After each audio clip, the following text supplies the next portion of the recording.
Kia ora, I'm Chelsea Daniels, and this is The Front Page, a daily podcast presented by the New Zealand Herald. Debbie Ngarewa-Packer is known for unapologetically fighting for the rights of Māori. The co-leader of Te Pati Māori never shies away from speaking her mind, especially when it comes to social and climate justice.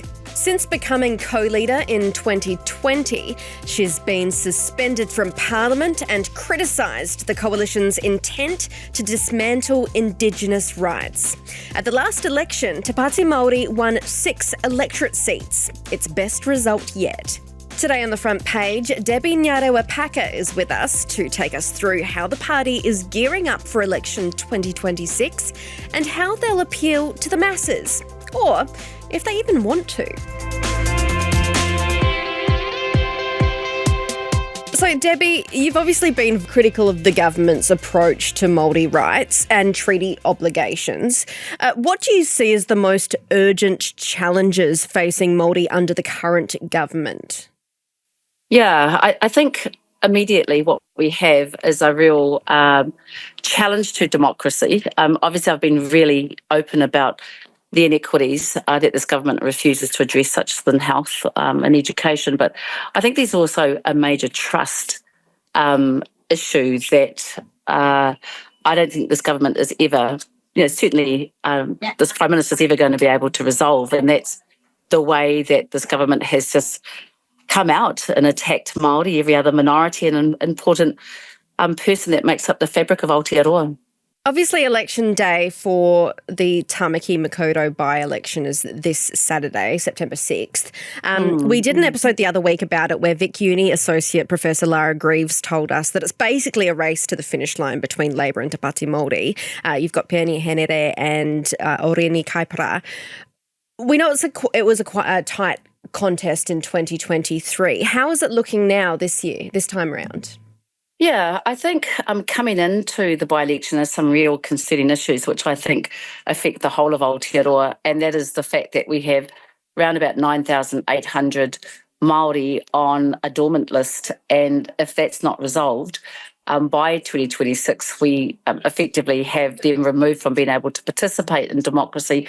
So we've come into a by-election where there are trust issues with the Electoral Commission, where we have not received confidence and assurance that the dormant list that keeps growing for Māori voters has been addressed. So, that then means the scenario that we're dealing with is really, really contentious for whoever are the candidates. I think, when we come into the desire of the people, I'm in Tāmaki Makaurau at the moment, and it is about, do we trust as Māori, a person who's been a career politician, 18 years plus, in fact, been an ex-minister, or do we trust someone who's well-known, has been a part of detraumatising community and has shown her feistiness? And I think that's really what it's coming down to. And I know, we've got a person who reputes himself on, his history, who tried to legislate Aotearoa during his tenure, who was missing in action during COVID response for Māori, who allowed a Māori vaccine rollout to happen without Māori input. And in fact, iwi had to stand up. So I think, again, we've got real trust issues. And is he going to do enough for the sense of urgency that Māori have? So, I think it will come down to the line. It will be who decides that actually we need to, they even want to participate given the trust issues we have with governments. But yeah, I am getting a real sense of the pain and the hurt and the betrayal from this government requires someone who's going to be different than what we've had from either settler parties or legacy parties, whichever they're called. What would a win for Te Pati Māori and Oreni mean heading into the election next year, do you think? Oh, I think, for Te Pati Māori, it's really critical for us. We've had the mandate, and yes, as you said, it was really tight, but it was a mandate that was growing despite the fact us having a really unwell unwell MP. And what we've seen and had connected with us is record numbers at a lot of the events. We had record numbers at the participation of who the selection process was going to be. So it's going to mean that we continue to have that voice, and that voice that's pushing 100% for Māori to be seen and heard, particularly in an environment where we see, our voices have been pushed back, and our kaupapa, whether it be whānau ora, Māori health, have all been, pushed back. So I think it's really important for us that we continue to have somebody that's going to protect Tāmaki Makaurau and protect the energy of what it is. But, what else? It sort of sounds all doom and gloom. We've also seen a whole lot of positivity and a whole lot of solutions coming forward. And so we want another voice here that's going to push our wealth tax, that's going to push our, our housing policy, that's going to push that our people no longer become homeless and can afford to have a house, a roof over their heads and food on the table. So I think that's a really important part of keeping this voice in. But I know, in an unapologetic party, Pāti Māori, and I think the thing is that, what we've seen, and we saw it from the hikoi, is that we're not a party that, yes, we're 100% Māori focused, Māori inequities focused, but we're also 150% Aotearoa, everyone focused. I think that's the climate that people want, is, transformational change, but someone who keeps us all together and united, and that's what we stand for. That's what that voice is so important up here. If we do look forward to the 2026 general election, I mean, I know that historically Te Pati Māori has focused on Māori seats, of course, but in terms of the hikoi and that show of support that you saw from wider New Zealand, would the party be open to perhaps going beyond its traditional voter base, or do you even want to do that?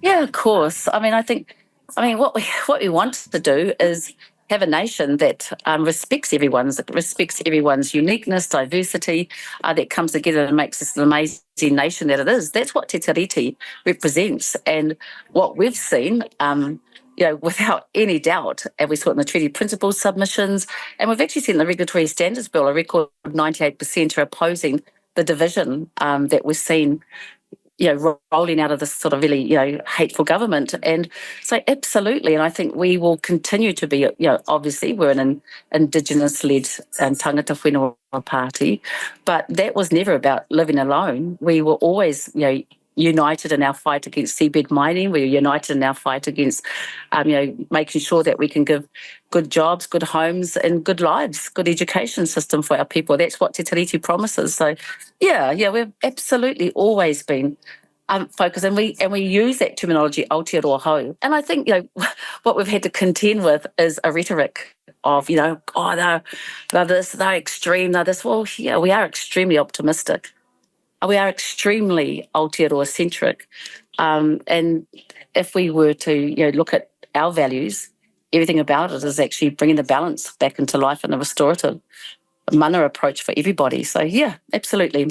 And we've got to continue to be open. I'm the second generation of Te Pati Māori. Goodness knows what the next generation, the ongoing. We're under a 20-year-old party. So as a movement, we're still, still growing. And it's a really humbling place, an exciting place to be in.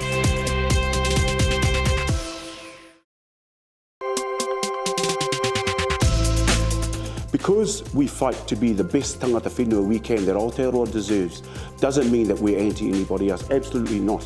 When you're wanting to blow up things in Pacific, people's Ministry for Pacific Peoples, all that type of thing, you've never heard that from us once.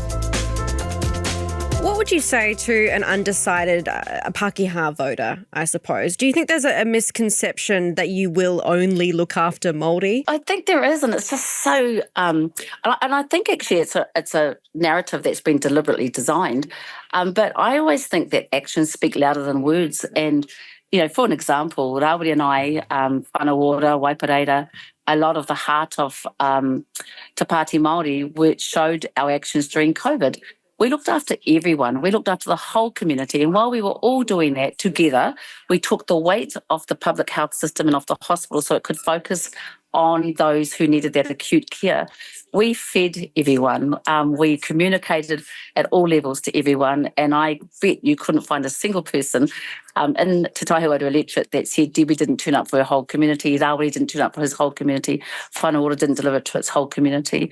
We can't be a nation that's divided and hateful, that leaves people behind. And what we've seen, sadly, is, women have been expendable. We've seen our disabled tangata haua community left behind. It's just not a narrative, but I do see continuously, and I guess the first half of this year also, we've been pushing back and refusing to comply with, the Speaker, with, the way that we've seen the House, act disproportionately and unfair to us as a Indigenous-led party. So, I like I say, I can see where that narrative comes from, but our actions completely say the opposite. The hikoi shows we're completely the opposite. Our support for other people, Palestine, our support for environmental issues, our support for everyone being well, completely shows the opposite. So I think it's, we want to look after all workers and all New Zealanders.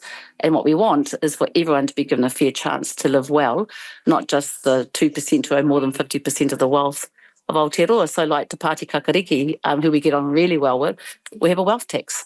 And our wealth tax is not about being rich envy. It's actually about, let's just distribute the wealth and have a tax system that's fair for all.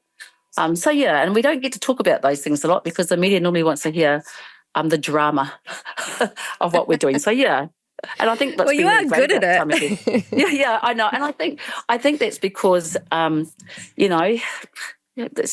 we just keep getting cornered in some of these politics. But the reality is, you listen to Hannah and the contribution she makes to education, and in the progress that she's proposing. I think we're a really progressive movement, and we're really, really proud to be staunchly side by side with Te Pāti Kakariki as well. So I think two of us know what we're doing. Why do you think some people are so hell-bent on disregarding the basic fact that Māori and Pacifica face different health outcomes than Pākehā? On the podcast, when I said just that, there are worse outcomes for Māori and Pacifica, David Seymour said this. You've also said that your preferred lens for partitioning human beings is race. Actually, there are differences between rich and poor. There are differences based on education. There are differences based on whether people choose to smoke cigarettes. There are differences based on dietary. There are so many different ways that you can categorise people. I just reject choosing one, which is quite clumsy, quite icky, and doesn't actually get us to target the people in greatest need. Now, a lot to unpack there, but what would you say to people who think that everyone should be treated, I suppose, equally, is his argument? I think the whole debate and the fundamental difference between the likes of us and ACT is that we don't deny our history. We don't deny that we have inequities. We don't deny that we've all arrived to today with different parts of who, what, and what makes us up. And that's the biggest debate that we're having, is we have a politician like David Seymour who's pretending that we wipe out the history, for example, of colonisation. We wipe out the history of 2-3 generations of trauma. We wipe out the history of the weight that it takes to break the cycle of deficit thinking, to break the cycle of poverty, to break the cycle of being able to feel at one with the rest of your community. That is a bigger systemic issue that they're refusing to accept, which effectively says, a bit like the treaty, colonisation never happened. The treaty never happened. In fact, Māori Pacifica, and not just us, women, and not just women, those who are disabled, buckle up. We all are treated the same. And the reality is, you and I know on an everyday basis that that's not the fact at all. So I also think equity costs. And there has been a real cost equation put to us. And we saw it. David was really outspoken during the COVID, and so was Judith Collins. Oh, this is not, it's costing us. Māori shouldn't have their own vaccine thing. Māori shouldn't have. Well, actually, we live collectively when when a lot of Western cultures don't. We have a different way of communicating. And I think what we've seen, sadly, is a politician who really just doesn't respect the fact that there were people here. We have rights, as everyone does. Those are indigenous rights which are captured in Te Tiriti, which is why he's attacking Te Tiriti. I think the other thing is because equity costs and nobody wants to invest in it when they prefer to have corporate exploitation, Atlas agendas coming through, whatever you want to call it, whether you accept that or not.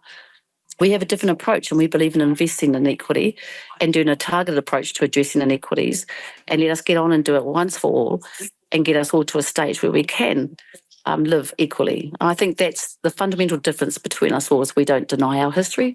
It made us who we are. I'm from Taranaki. Advantaged by the resilience that my ancestors gave to me through everything they endured. But that doesn't mean that I'm prepared to wipe out what they went through. So, yeah, and I think it's just a moment in time.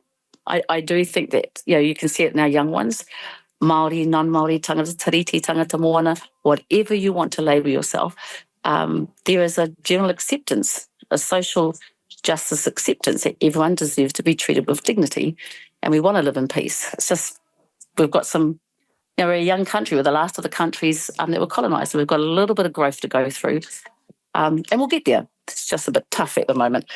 And lastly, if there's one thing that you could change tomorrow, what would it be?